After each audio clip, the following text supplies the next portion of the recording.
नमस्कार साथियों, CNA nursing academy के ऑनलाइन प्लेटफॉर्म पर आपका स्वागत है। आज हम डाइजेस्टिव सिस्टम की कुछ इम्पोर्टेंट डिजीज और उनके कुछ इम्पोर्टेंट पॉइंट डिस्कस करेंगे जो कि एग्जाम की दृष्टि से काफ़ी इम्पोर्टेंट है।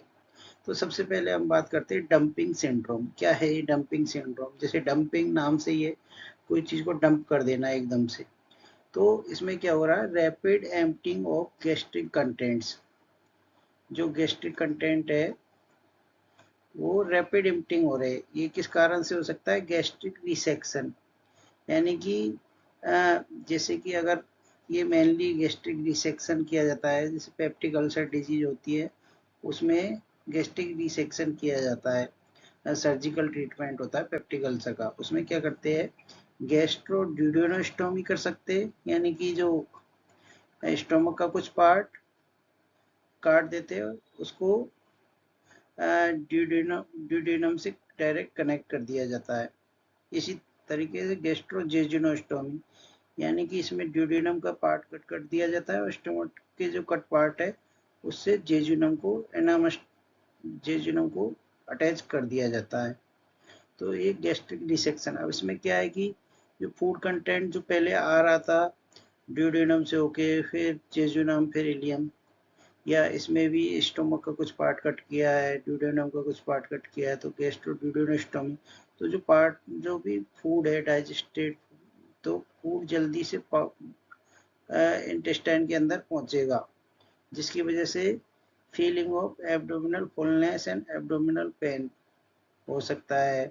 खाना खाने के आधा घंटे के बाद ही सिम्टम्स आते हैं और एक लाउड गार्गलिंग साउंड सुनाई देती है, जिसे कहते हैं बोर्बोरिग्मी। ये किसकी वजह से होती है? जो हमारी इंटेस्टाइन है उसकी हाइपर मोटेलिटी ज़्यादा हो गई, एकदम से स्टोमक से सीधे कंटेंट कहाँ आ रहे, या तो जेजुनम में आ रहे या ड्यूडेनम में आ रहे, तो एकदम से गैस्ट्रिक एम्प्टिंग जल्दी हो रही है, जिसकी वजह से डंपिंग सिंड्रोम होता है। इसमें किस चीज़ का ध्यान रखना है हमें?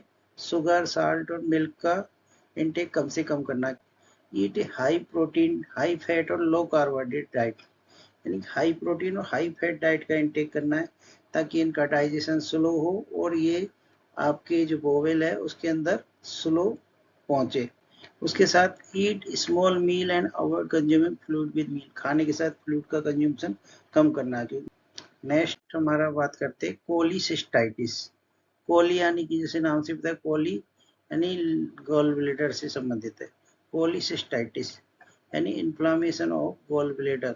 एक्यूट भी हो सकता है, क्रोनिक भी हो सकता है। एक्यूट इन्फ्लामेशन मेनली होता है गॉल स्टोन्स की वजह से, जिन्हें कहते हैं कोलीलिथियासिस। गॉल स्टोन्स को बोलते हैं कोलीलिथियासिस।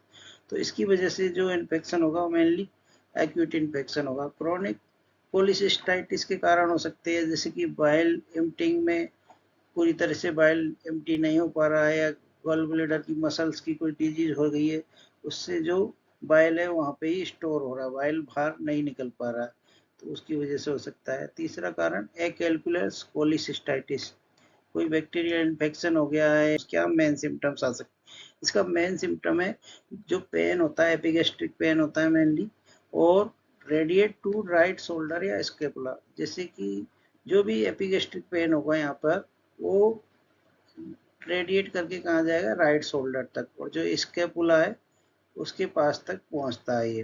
तो पेन रेडिएट होता है यहाँ पे स्केपुला की तरफ, ये इसका कार्डिनल सिम्टम है। अगर पूछा जाता है एग्जाम में क्वेश्चन कि कोलिसिस्टाइटिस क्या होता का मेन सिम्टम क्या है, पेन होता है, pen at the right upper quadrant, क्योंकि जो गॉल ब्लैडर है राइट अपर क्वाड्रेंट में होता है, और right side of the shoulder की तरफ रेडिएट करता है, या स्केपुला की तरफ रेडिएट करता है। मर्फी साइन का मतलब क्या है? अगर कोई एग्जामिन करता है, डॉक्टर एग्जामिन करता है, नर्सिंग ऑफिसर एग्जामिन करता है उसको, तो राइट अपर क्वाड्रेंट के अंदर अगर पालपेट करेंगे, तो जैसे ही वहां पर प्रेस करेंगे, पालपेट करेंगे, तो can not take a deep breath में examiner fingers pass below the hepatic margin. जो हेपेटिक मार्जिन है उसके नीचे से अगर एग्जामिनर की फिंगर पास होंगी, तो डीप ब्रीथ नहीं ली जा सकेगी, ये सिम्टम है मर्फी साइन। ये इसका क्लासिकल सिम्टम है। इससे पता लगाया जा सकता है कि पर्सन को कोलिसिस्टाइटिस है, इन्फ्लामेशन ऑफ गॉल ब्लैडर है। और दूसरे कारण भी हो सकते हैं जिनकी वजह से होता है। उनमें क्या सिम्टम्स आएंगे, जैसे कि अगर बिलियरी ऑब्स्ट्रक्शन हो रहा है तो उसकी वजह से जॉन्डिस हो सकता है, dark orange and foamy urine हो सकता है, और स्टीटोरिया या क्ले कलर्ड फिश हो सकता है। यानी कि जो स्टूल है वो क्ले कलर्ड हो सकता है, क्योंकि बाइल का ऑब्स्ट्रक्शन हो रखा है। अगर लीवर में अगर अगर गॉल ब्लैडर के अंदर ऑब्स्ट्रक्शन हो रखा है तो बाइल सीक्रेट नहीं हो पाएगा, बाइल निकल नहीं पाएगा, तो बाइल का ऑब्स्ट्रक्शन हो जाएगा, जिसकी वजह से फैट का डाइजेशन प्रभावित होगा। क्योंकि जो गॉल ब्लैडर से मेनली जो हार्मोन्स रिलीज होते क्या होता है, बाइल। तो बाइल मेनली रिस्पॉन्सिबल होता है फैट के मेटाबॉलिज्म के लिए, फैट के डाइजेशन के लिए। अगर बाइल का ऑब्स्ट्रक्शन हो गया तो फैट का मेटाबॉलिज्म नहीं हो पाएगा, जिसकी वजह से स्टेटोरिया क्ले कलर्ड स्टूल इसे दिखाई देगा। क्लाइंट को इंस्ट्रक्ट करना है इसमें क्या है कि लो फैट मील लेने के लिए, क्योंकि फैट का डाइजेशन पहले ही इम्पेयर्ड है। अगर हाई फैट डाइट लेंगे तो वो प्रॉब्लम करेगा, तो लो फैट मील्स ली जाती है। सर्जरी में तो मेनली इसका गॉल ब्लैडर को रिमूव किया जा सकता है, जिसे कोलिसिस्टेक्टोमी कहते हैं, या कॉमन बाइल डक्ट में अगर ऑब्स्ट्रक्शन हो रहा है या गोल स्टोन है तो उनको निकालने के लिए कोलिडोकोलिथोटोमी यानी incision into the common bile duct to remove the stone. Hepatitis, hepatitis के अलग अलग टाइप्स हो सकते हैं। Hepatitis A B C D E, तो थोड़ा थोड़ा हम इनके बारे में जान लेते हैं। हेपेटाइटिस यानी inflammation of the liver, virus, bacteria या कुछ मेडिसिन या कुछ टॉक्सिन्स की वजह से हेपेटाइटिस हो सकता है। तो hepatitis A B C D E, ये 5 टाइप के हेपेटाइटिस है, इनके बारे में पढ़ते। और हेपेटाइटिस यानी इन्फ्लामेशन ऑफ द लीवर, तो जितनी भी हमारी जो मेटाबॉलिज्म है, जितनी भी सबसे ज़्यादा जो मेटाबॉलिज्म है हमारी, वो कहाँ होती है, लीवर के अंदर। लीवर के अंदर अगर मेटाबॉलिज्म हो रही है और लीवर का अगर इन्फ्लामेशन हो गया, इन्फेक्शन हो गया, तो उस कंडीशन में लीवर को रेस्ट देना जरूरी है। तो the goal of treatment include resting the inflamed liver to reduce metabolic demand, जिससे कि लीवर की जो मेटाबॉलिज्म डिमांड है वो कम हो जाए, जिससे उसकी ब्लड सप्लाई बढ़े और उसका हीलिंग प्रोसेस बढ़ जाए। तो लीवर के अंदर रीजनरेशन की कैपेसिटी भी पाई जाती है, तो थोड़ा सा अगर लीवर को टाइम देते तो लीवर ऑटोमेटिक हील होने लग जाता है। हेपेटाइटिस ए को इन्फेक्शियस हेपेटाइटिस भी कहा जाता था, और इसका मेन कॉज है फीको ओरल रूट के थ्रू ये फैलता है। Contaminated fruit, vegetables, water, milk, या पुअरली वॉश्ड यूटेंसिल या अनहाइजेनिक फूड, उसकी वजह से हेपेटाइटिस ए हो सकता है। Hepatitis B, hepatitis B non seasonal है, ये ऑल एज ग्रुप्स में हो सकता है और इसके कारण भी वाइड है, जैसे कि IV drugs users, blood transfusion की वजह से हो सकता है, इन्फेक्टेड ब्लड प्रोडक्ट अगर किसी को चढ़ा दिए उसकी वजह से भी हो सकता है, कॉन्टामिनेटेड निडल्स की वजह से हेल्थ केयर वर्कर्स को एक रिस्क रहती है, और सेक्सुअल कॉन्टैक्ट, पेरेंटल पेरिनेटल, ये कॉज तो है ही। इसमें HbS-Ag एंटीजन, जो हेपेटाइटिस बी सरफेस एंटीजन का पता लगाया जाता है, जो कि एक सीरोलॉजिकल मार्कर है। अगर वो प्रेजेंट होती है तो हेपेटाइटिस बी पॉजिटिव माना जाता है। अब बात करें हेपेटाइटिस सी की, ये मेनली जो आईवी ड्रग्स यूज करते हैं उनके अंदर कॉमनली पाया जाता है, और ये उनकी निडल प्रिकॉशंस की वजह से सही से निडल्स, वो सेम निडल्स को बार बार में प्रिक करते हैं, या ब्लड डोनर्स है उनको स्क्रीनिंग करके इससे बचा जा सकता है। Mainly IV drug users, post transfusion hepatitis भी कहते हैं इसे। हेपेटाइटिस डी तभी फैलता है जब हेपेटाइटिस बी की प्रेजेंस हो।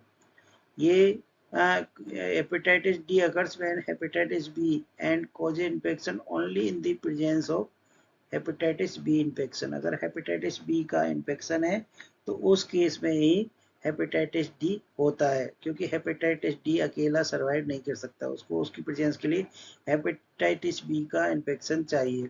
हेपेटाइटिस ई भी एक वाटर बोर्न वायरस है, जो हेपेटाइटिस ए था ऐसे हेपेटाइटिस ई है। लेकिन हेपेटाइटिस ई का एक मेन कॉमन क्या है कि जो प्रेगनेंसी के दौरान अगर हेपेटाइटिस ई का इन्फेक्शन हो जाता है तो उसकी वजह से मदर और चाइल्ड मोर्टेलिटी रेट बढ़ने की संभावना रहती है। वुमन थर्ड ट्राइमेस्टर के दौरान अगर हेपेटाइटिस ई का इन्फेक्शन हो जाता है तो मैटरनल मोर्टेलिटी और चाइल्ड मोर्टेलिटी काफ़ी बढ़ सकती है। न्यूनेटल और मैटरनल मोर्टेलिटी बढ़ सकती है। काफ़ी ज़्यादा क्वेश्चंस इसमें आते हैं पैनक्रिएटाइटिस के अंदर। पैनक्रिएटाइटिस क्या होता है? एक्यूट और chronic inflammation of pancreas with associated escape of pancreatic enzymes. तो पैनक्रियाज के अंदर एंजाइम कौन कौन से पाए जाते हैं? एमाइलेज, लाइपेज, प्रोटीएज और दो एंजाइम और पाए जाते हैं, ग्लूकागोन और इंसुलिन। इसमें से एमाइलेज कार्बोहाइड्रेट का डाइजेशन करता है, लाइपेज फैट का डाइजेशन करता है, प्रोटीज प्रोटीन का डाइजेशन करता है। तो इन्फ्लामेशन के अंदर क्या है, ये लीक होने लग जाते हैं पैनक्रिएटिक एंजाइम्स, जिसकी वजह से पेन और ब्लीडिंग के चांसेस बढ़ जाते हैं। acute pancreatitis occurs suddenly as a one attack or can be recurrent with resolution। acute pancreatitis बार बार में एक बार हो सकता है, दोबारा भी हो सकता है और रिकरेंट इन्फेक्शंस हो सकते हैं। chronic pancreatitis is a continuous inflammation and destruction of pancreas with scar tissue replacing pancreatic tissue। अगर लगातार लंबे समय तक इन्फेक्शन होता है तो क्रोनिक पेनक्रिएटाइटिस कहलाता है। उसकी प्रेसिपिटेटिंग फैक्टर्स की बात करें तो ट्रॉमा की वजह से पेनक्रियाज को अगर कोई ट्रॉमा हो गया, कोई इंजरी की वजह से, तो उसकी वजह से भी पेनक्रिएटाइटिस हो सकता है। मेन कॉज इसका होता है यूज ऑफ एल्कोहल। अगर एल्कोहल का ज़्यादा मात्रा में यूज किया जा रहा है तो वो भी हाई रिस्क होता है कि पेनक्रिएटाइटिस हो सकता है। अगर बिलियरी ट्रैक्ट की कोई डिजीज है उसकी वजह से भी पेनक्रिएटाइटिस हो सकता है, जिसकी वजह से क्या जो पेनक्रिएटिक एंजाइम्स है वो बाहर की तरफ निकलने लग जाते हैं। वायरल और बैक्टीरियल डिजीज है, हाइपरलिपिडेमिया है, या हाइपर कैल्सीमिया है, कोलीलिथियासिस है, गाल स्टोन्स है, हाइपर पैराथायरॉयडिज्म है, इस्चेमिक मस्कुलर डिजीज है, पेप्टिक अल्सर डिजीज है। ये सब प्रेसिपिटेटिंग फैक्टर्स होते हैं। अगर ये फैक्टर्स अगर है तो पेनक्रिएटाइटिस के चांसेस बढ़ जाते हैं। अब क्या होता है इसके अंदर, क्या सिम्टम्स आते हैं उसके बारे में हम बात करते हैं। तो एब्डोमिनल पेन होता है। पेन तो जैसे अब इसको अगर हमें बाइफरकेट करना है कोलीलिथियासिस में, कोलीसिस्टाइटिस और पेनक्रिएटाइटिस में बाइफरकेशन करना है, तो उसमें जो पेन था वो कहाँ पर हो रहा था? राइट अपर क्वाड्रेंट में हम फील कर रहे थे। यहाँ पर लेफ्ट अपर क्वाड्रेंट के अंदर पेन हो रहा है और वहाँ पर रेडिएशन कहाँ पे हो रहा था? स्कैपुला की तरफ। और यहाँ कहाँ हो रहा है? बैक की तरफ। जैसे कि पेन यहाँ स्टार्ट हुआ और ये स्टार्ट होके पीछे बैक की तरफ जाता है, तो लेफ्ट अपर क्वाड्रेंट के अंदर हो रहा है और रेडिएट टू द बैक। अब अगर ये पेन है, अगर फैटी मील लेते तो ये पेन और बढ़ जाता है, क्योंकि उससे और पेनक्रिएटिक एंजाइम्स रिलीज होते हैं और वो पेनक्रिएटिक एंजाइम्स क्या करेंगे? लीक होने लग जाते हैं इन्फ्लामेशन की वजह से, तो उसकी वजह से ब्लीडिंग होने के चांसेस भी बढ़ जाते हैं। फैटी मील या अल्कोहल का इंटेक लेते हैं या लाइंग इन रिकम्बेंट पोजीशन, अगर सीधे लेटे हुए अवस्था में रहते हैं रिकम्बेंट पोजीशन में, तो उसमें पेन बढ़ने की संभावना रहती है। एब्डोमिनल टेंडरनेस गार्डनिंग रहेगी, एब्डोमिनल टेंडरनेस और गार्डिंग रहेगी, और absent decrease vowel sound, vowel sounds भी थोड़ी कम होने लग जाएगी। बात करें क्या डायग्नोसिस में किस तरीके से इसको पता लगाया जा सकता है, तो इसको पता लगाने के लिए हमारे पास जो एंजाइम्स के लेवल्स है वो बढ़ जाएंगे। जैसे पेनक्रियाज के अंदर जो एंजाइम्स है वो डाइजेशन के काम में नहीं आ रहे, लेकिन वो लीक होके बॉडी के अंदर कलेक्ट हो रहे हैं, तो एल्कलाइन फॉस्फोलेटेज एंजाइम का लेवल बढ़ जाएगा। एएलपी, जिसे एएलपी बोलते हैं, alkaline phosphatase, and urinary amylase enzyme बढ़ जाएगा, सीरम लाइपेज एंजाइम बढ़ जाएगा और एमाइलेज एंजाइम बढ़ जाएगा। एमाइलेज, लाइपेज और एल्कलाइन फॉस्फेटेज ये एंजाइम्स का लेवल बढ़ जाता है। तो इसको देख के हम पता लगा सकते हैं कि पेनक्रिएटाइटिस का केस है। कुछ दो स्पेशल साइंस होते हैं, कोलिन साइंस और टर्नर साइन। कोलिन साइन होता है discolouration of abdomen and periumbilical area, यानी कि जो ये अम्बिलिकस है इसके चारों तरफ का एरिया है, ये इसका डिस्कलरेशन हो जाता है। कौन सा डिस्कलरेशन हो जाता है? ब्लूइश डिस्कलरेशन हो जाता है पेरियमल। ये मेनली स्टार्ट होता है जैसे पेनक्रियाटिक इन्फेक्शन हुआ उसके 1 से 2 दिन के अंदर अपीयर होता है और इससे मोर्टेलिटी 8 to 10% से 40% मोर्टेलिटी के चांसेस हो जाते हैं। टर्नर सिंड्रोम, टर्नर साइन के अंदर क्या होता है? जैसे कुलिन साइन है, सी से आप याद कर सकते हैं। सी यानी सी शेप होती है ना, अम्लाई का सी शेप, ये तो इससे कोलिन साइन रख सकते हैं। कोलिन साइन यानी कि discolouration of abdomen and para umbilical area. Turner sign, bluish discolouration and of the flanks, जो हमारा जो बैक का एरिया होता है, वहाँ फ्लैंक एरिया होता है, वहाँ पे ब्लूइश डिस्कलरेशन हो जाता है। ये क्या किस चीज़ का इंडिकेटिव होगा? पेनक्रियाज के अंदर नेक्रोसिस स्टार्ट हो गया है और बैक में पीछे की तरफ जो ब्लीडिंग स्टार्ट हो गई है इंट्रा एब्डोमिनल, जो आपके पेनक्रियाटिक एंजाइम से वो लीक हो रहे हैं, उसकी वजह से जो ब्लीडिंग है वो स्टार्ट हो गई है। और ये 24 से 48 घंटे इसको भी डेवलप होने में लगते हैं और प्रेडिक्टेड सीवियर अटैक हो एक्यूट पेनक्रियाटाइटिस। ये एक बहुत ज़्यादा इमरजेंट कंडीशन है। अगर टर्नर साइन दिखाई देता है तो मोर्टेलिटी रेट बढ़ने के चांसेस बढ़ जाते हैं। तो ये एक खतरनाक कंडीशन होती है पेनक्रियाटाइटिस। अगर समय पर इसका ट्रीटमेंट नहीं किया गया तो ये फेटल हो सकता है। अब मैनेजमेंट में क्या है? मैनेजमेंट में H2 रिसेप्टर एंटागोनिस्ट या प्रोटॉन पंप इनहिबिटर्स दिए जाते हैं, जिसकी वजह से क्या होगा? HCl का सीक्रेशन कम कर दिएंगे। HCl से इसका क्या रिलेशन है? अगर HCl ही मेन इम्पोर्टेंट रोल प्ले करता है हर चीज़ में। HCl है वो जितने भी स्टोमक के एंजाइम्स है उनको सीक्रेट करने में योगदान देता है। जैसे पेप्सिन को पेप्सिनोजन में कन्वर्ट करता है स्टोमक के अंदर। इसी तरह पेनक्रियाज के अंदर जो पेनक्रियाटिक एंजाइम्स है उनके एक्टिवेशन के लिए HCl रेस्पॉन्सिबल होता है। अगर HCl का सीक्रेशन हो रहा है तो वो पेनक्रियाटिक एंजाइम्स को रिलीज होने के लिए एक्टिवेट करेगा। तो अगर हमने प्रोटॉन पंप इनहिबिटर दे रहे हैं तो HCl का सीक्रेशन प्रोडक्शन कम हो जाएगा, जिसकी वजह से पेनक्रियाटिक एंजाइम्स का एक्टिवेशन कम होगा, जिसकी वजह से पेनक्रियाटिक एंजाइम्स के लीक होने के चांसेस कम रहेंगे। अवॉइड एल्कोहल, ये तो बहुत इम्पोर्टेंट है। अगर किसी को पेनक्रियाटाइटिस है तो उसको अल्कोहल तो छोड़ना ही पड़ेगा, नहीं तो अल्कोहल और उसकी कंडीशन को डिटोरिएट कर सकता है। Instruct the client to limit the fat and protein intake, protein और फैट का इनटेक कम से कम करना है, नहीं तो ये level serum lipase, serum amylase और सीरम प्रोटीज एंजाइम्स के लेवल बढ़ने लग जाते हैं।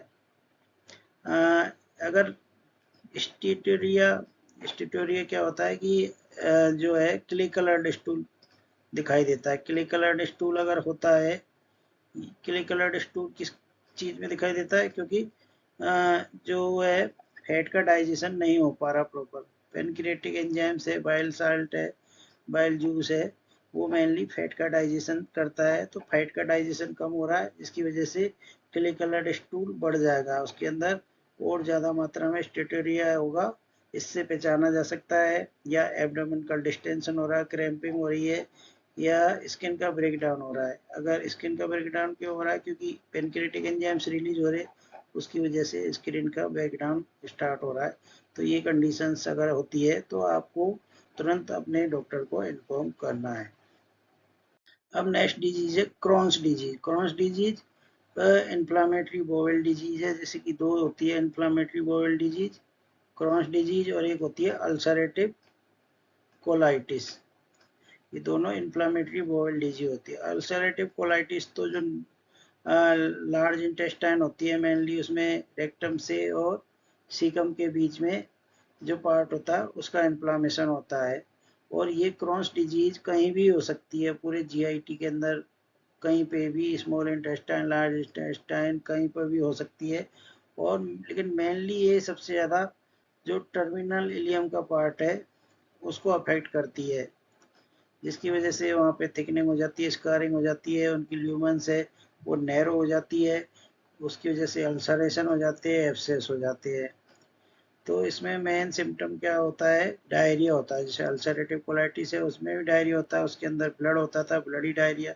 इसी तरीके से इसके अंदर म्यूकस और पस का फॉर्मेशन होता है।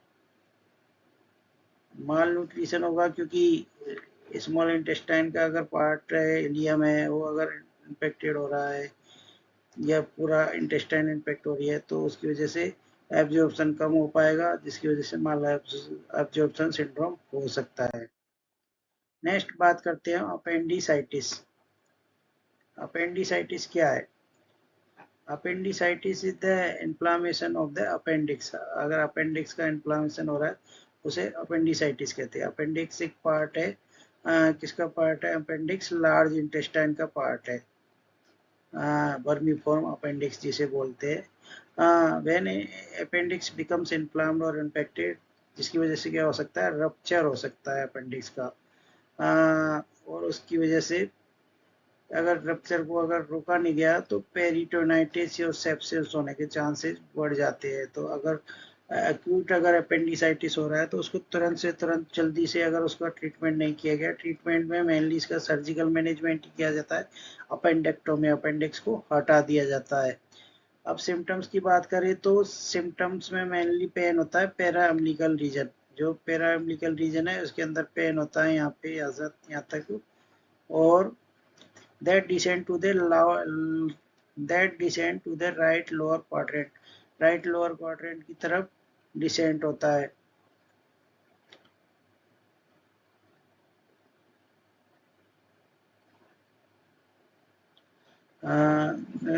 Pain in the umbilical area that descend to the right lower quadrant की तरफ, राइट रोड को यहाँ तक रेडिएट होता है, डिसेंड होता है।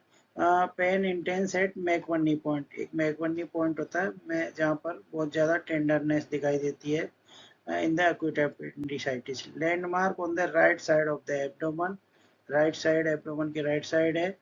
1/3 of the distal from the right anterior superior iliac spine, जो anterior superior iliac spine है उससे 1/3 ऊपर, और टू द नेवल, नाभि की तरफ इस तरीके से एरिया के बीच में पेन होता है और टेंडरनेस दिखाई देती है। जैसे ही प्रेस करते हैं उसको सीवियर पेन होता है। तो ये मैकबर्नी पॉइंट होता है जहाँ पर मैक्सिमम टेंडरनेस दिखाई देती है।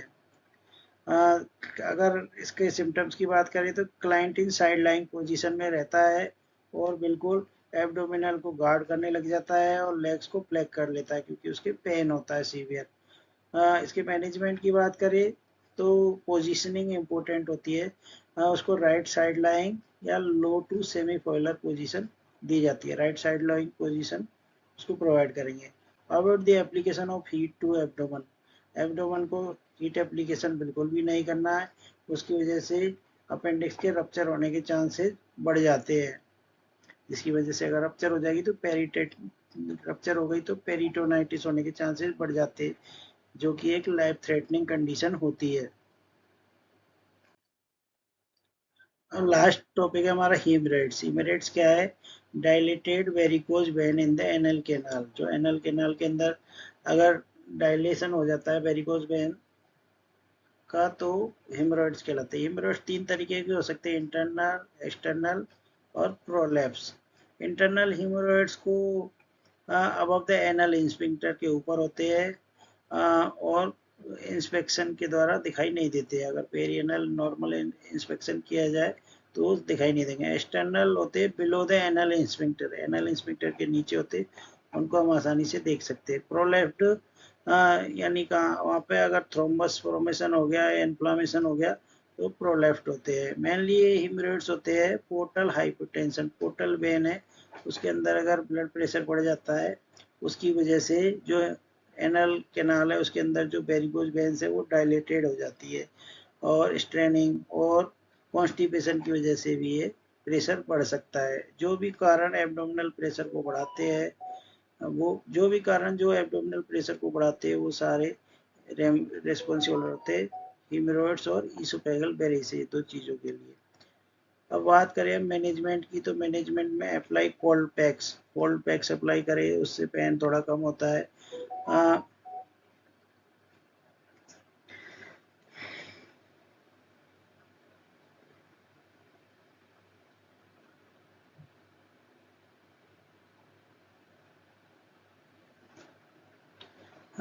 Apply cold pack to the anal rectal area followed by sitz bath. Sitz bath देते हैं इसके अंदर। सिट्ज बाथ क्या होती है? सिट्ज बाथ तो hip bath is a bath tub in which a person sit in water up to the hip. जो उसके हिप के लेवल तक पानी रहेगा और उसमें उसको बिठा दिया जाता है, जिससे कि थोड़ा उसको रिलैक्सिंग मिले, रिलैक्स रहता है, थोड़ा पेन भी रिलीफ होता है।